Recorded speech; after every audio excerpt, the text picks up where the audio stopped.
Hi everyone, I am Cordelia Cranshaw-Skeete, a licensed clinical social worker, currently a certified life set specialist with DC Child and Family Services Agency. I just graduated from the Minority Professional Leadership Development Program, and my action research project was focused on young adult readiness. I'm based in the Washington, DC area, and I've been with CFSA for over 8 years. I've served as a case carrying social worker and an education specialist. I combine my professional experience with my personal experience as a lived experience expert in aging out of the child welfare system. It is my passion and purpose to ensure that families thrive. I have used my professional platform to ensure that I teach families how to navigate the system, heal from their trauma, and build supportive networks so that they can have opportunities in life that they get to define as their success. This is our agenda for this presentation, and it is as follows. We will review everything from my PICO all the way to my recommendations and next steps. The basis of my PICO for my action research project was really based on the work that I've seen, not only in my personal life, but also my professional. I believe that it is so important and critical for young adults that we serve to be prepared as they transition into adulthood. So really my question was, will they have increased knowledge about supportive services that are important to their transition into adulthood after participating in the Staying Connected to Systems training? These are some definitions that I want to outline to ensure that we are all clear on the language that's being used throughout the presentation. Aged out. We often hear this term, but what does it mean? Youth who are no longer able to be in the child welfare system due to the exceedingly allowable age requirement. In some states, that's 18, in others, it's 21. Disconnected youth, individuals who are not connected to schools or employment. Transition age youth, youth and young adults, 16 to 24 years old, who are experiencing the foster care system. And I would even argue that the transition age can begin anywhere from 13 and end at 30. Systems, resources and services that benefit youth. Systems can be child serving, adult serving, or both. So my literature review and the negative outcomes that I found. The literature review really supported my thought that as a system, we are not thoroughly preparing those that we serve. For example, Think of Us found that as youth transition, they have no supportive network, high rates of homelessness, incarceration, unemployment, and access to health care. Because of these struggles, it's common for young adults to disconnect from their systems during their transition and not be able to navigate adulthood as they age out of the foster care system. In addition, there have been longitudinal studies across the US that show high rates of youth not being connected to these systems and being disproportionately worse for Black, Native, and Brown youth, as well as queer and transgender youth. Despite incredible investment of time and resources in recent decades, poor outcomes for youth who age out of foster care still persist. When I was in foster care, these outcomes were very much so still present. But also a part of my research, I found some protective factors. I found that when we have ongoing caring relationships, that youth tend to have more improved psychosocial, behavioral, and academic outcomes. Foster youth who leave and transition out of the foster care system, who have strong, supportive, natural relationships with trustworthy adults, have an increased outcome of post-secondary education. Only 3% of youth who age out of the foster care system go on to earn a bachelor's degree. I was grateful enough to be even less than that, probably 1% of youth to go on and earn a master's degree by the age of 22 after aging out of the foster care system. In addition, I found that we are most failing transitioned age youth, and we should focus on these particular areas: dealing with their trauma, preparing them and centering them in their readiness, in helping youth build supportive networks. Think of us, a new organization that supports transformational change for youth experienced in the foster care system, did a study where these issues were prevalent. These are some statistics that I really want to highlight and point out. Now, these statistics are nothing new. These are statistics that you've likely seen before, but I really just want to hone in on these statistics because they're still prevalent and they exist today. And it is my passion and purpose to begin to change these statistics. So about 20,000 youth age out each year, which means about 10,000 of those youth will experience the justice system, and 10,000 of those will only be employed at 24, meaning the other 10,000 will be unemployed by the age of 24. Only 24% will graduate high school. That means 76% of young adults who are aging out of the foster care system do not graduate with a high school diploma. 1 in 5 become homeless after the age of 18.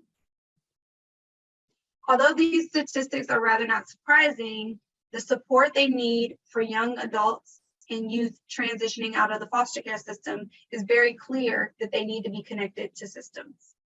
In addition to my literature review, I did a little bit of background research, and I interviewed 6 youth who have aged out of the foster care system. These interviews were held via Zoom or over the phone. And what I found directly correlated with my literature review. I found that youth lacked relationships with trusted adults, and those that did have adults in their lives, they lacked the ability to trust them. They lacked understanding on how to access and navigate resources, and they lacked the understanding of the importance of well-being and mental health. And that speaks to the healing from the trauma that youth and young adults have experienced. So what was the method that I used to compile my action research project? What I did was I created a training from a lived experience expert perspective to ensure that participants were prepared to be connected to systems and stay connected to systems as they transition into adulthood. I ensured that my material supported my PICO. And when I invited young adults to be a part of this training, I ensured that this was going to be monumental for their success. Also during the training, I thought it was important for youth to have peer-to-peer interactions and connections, and we provided opportunities for breakout sessions. My integrated evidence was Staying Connected, a training that I created to ensure that young adults increase their knowledge to utilize supportive services. The training was called Staying Connected, where youth learned how to build relationships and access and navigate resources when they transitioned out of the foster care system. This training was insightful to get a better understanding on what youth already knew about how to access resources and build relationships compared to ways they didn't. The training provided support around gaining and increasing those skills. There were 2 trainings that I held, both 1 hour each, and there were 2 different groups of participants. One group were participants from the foster youth interns from the Congressional Coalition on Adoption Institute. These young adults have already transitioned from the foster care system into adulthood, so their perspective was critical to my evaluation. My other set of participants were current youth that are currently experiencing the foster care system. And it was very clear to see the difference in perspective and where they were in their lives and how they seen their transition into adulthood play out. The training was held virtual via a PowerPoint presentation, and there were about 8 participants in total. This is an excerpt from my training content where I explained to youth what are systems. Looking at systems, it's important to look at a micro, meso, and macro level. All of us are connected to systems and people in some way. But oftentimes, foster youth don't know how to stay connected to these systems or don't know how to navigate navigate these relationships and resources. So when you look at the micro level, you really just look at the individual and the family and the relationships. The meso focuses more on school, organizations, community organizations, and groups. And the macro level really looks at the system, the policy, legislation, foster care system, criminal justice system, etc. Explaining this information to the youth was critical in them understanding what systems they need to be connected to ensure that their success becomes a reality. Another piece from the training was defining and connecting in regards to resources, where youth understood what resources are not only available to them, but how they can navigate resources when they face barriers. A breakout discussion was a part of this particular piece of the training so that youth could connect with one another and discuss what resources were currently being used and what were beneficial to their transition into adulthood. I also share with my local DC youth some specific resources that could be available to them. DC Tag, the ETV program, Making Money Grow, Bread for the City, So Others Might Eat, Unity Healthcare. These are local organizations that they can use as a benefit to them as they navigate their transition into adulthood. Along with providing this training and this opportunity for the participants to increase and gain their knowledge, I had to evaluate whether or not that actually happened. A retrospective survey was provided to the participants, questions that were posed that supported the PICO, and the training, at the end of the training, the evaluation was provided to ensure that we had the most participants. Overall, the evaluation really just was to gain an understanding of the increased or the decreased knowledge, understanding, and confidence that youth had after participating in the training. Not all participants completed the survey. However, the ones who did provided that insight that will be considered for improving this particular training. So what are the results? The importance of staying connected to systems. This is critical because that was the main purpose of the training, was to ensure that they understand the importance of staying connected so that they can navigate adulthood successfully. Before the training, there were 17% of participants that had no knowledge on this importance. After the training, 17% had some knowledge, and a lot of knowledge in regards to the importance of staying connected increased to 83% from 50%. Question 9 in the evaluation provided insight into whether the training would help participants use supportive services that are important for transitioning into adulthood. And as you see here, 100% of the participants who completed this evaluation agreed or strongly agreed that this would help. So what are my recommendations based on my literature review, my evaluation, my integrated evidence? How can we ensure that this research is being applied to our everyday work and our practice? I believe that if agencies provide this training to youth before they age out of foster care, they will have a better opportunity to be prepared for their transition into adulthood. This recommendation is necessary based on the evaluation from the previous slide. Currently in Washington, D.C., we are serving, our population of youth who are transition age youth is about 50%. That means that if all 50% of youth who are aging out of the foster care system of the population that we serve, if these 50% of youth were trained on how to stay connected to agencies and systems as they transition into adulthood, we will have an increased opportunity for youth to transition successfully. I also believe it's important to include youth voice in all aspects of child welfare, from policy to practice.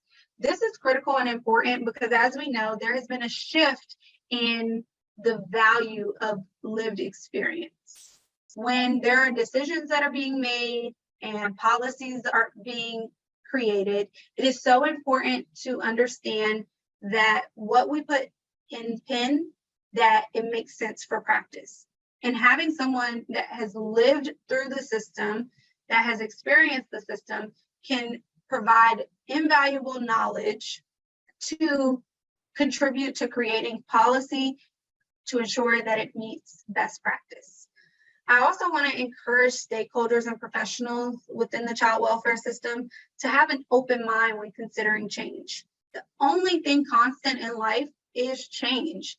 It's so important and critical to be open to the change that is necessary amongst the child welfare system.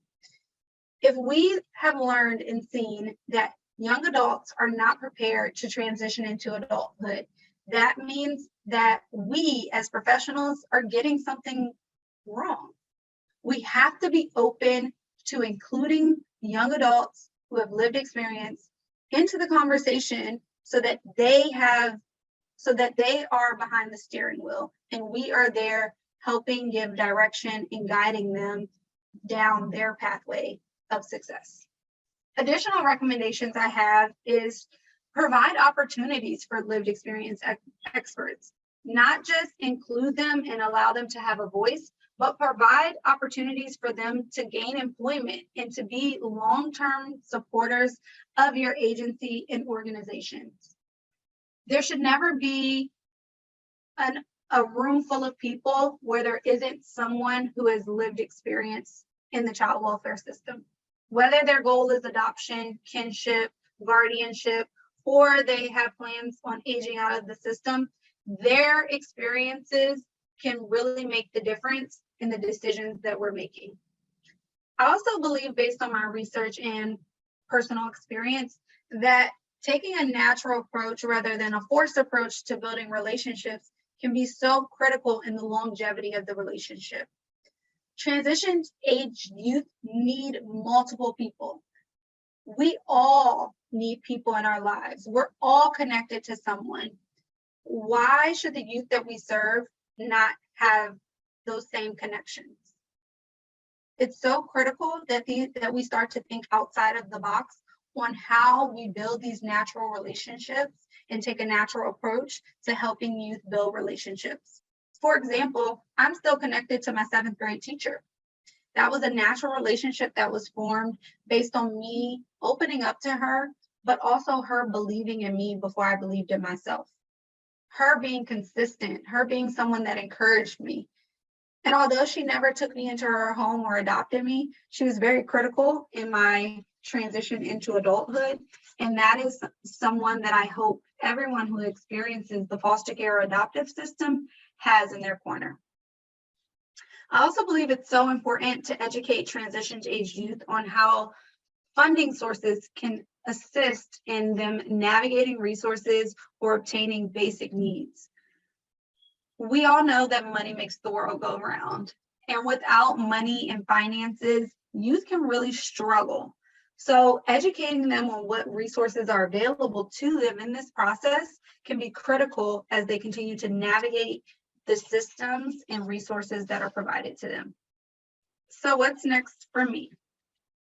I plan to transition from working on a micro level to a macro level in social work. Being a part of the child welfare system for 15 plus years with both lived and professional experience, it has taught me that the system needs to change the narrative on how we see children and families.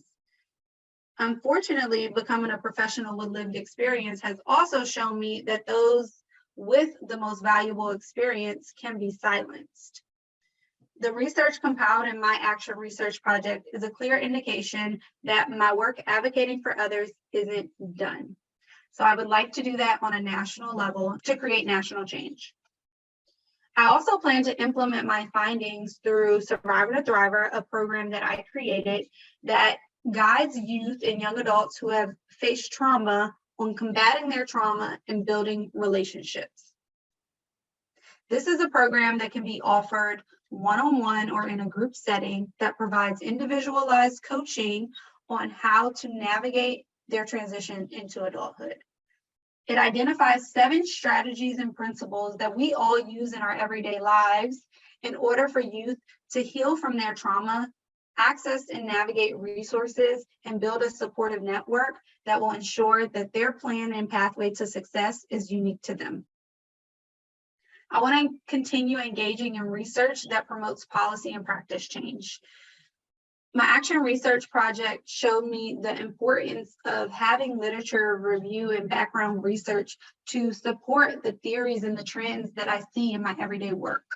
I want to continue diving into this research and really being able to outline to stakeholders and policymakers the importance of creating policies that will assist in helping transition-age youth, despite whatever their goal is.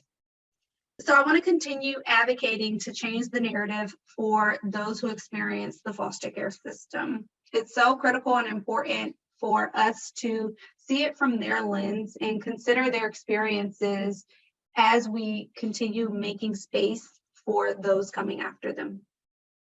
MPLD has had an impact over this last year on my leadership and my professional career. I believe what I learned most being a part of MPLD is not just enhancing my leadership skills and ability, but also improving my flaws. Flexibility is something that I feel like I have a strength in when it comes to my clients. But being a part of MPLD, what I learned is that I have to be flexible with myself. I also have a deeper understanding of the need for some new research and support and advance change. Research and numbers makes it easy for someone to conceptualize and understand the data as to what is happening in our field.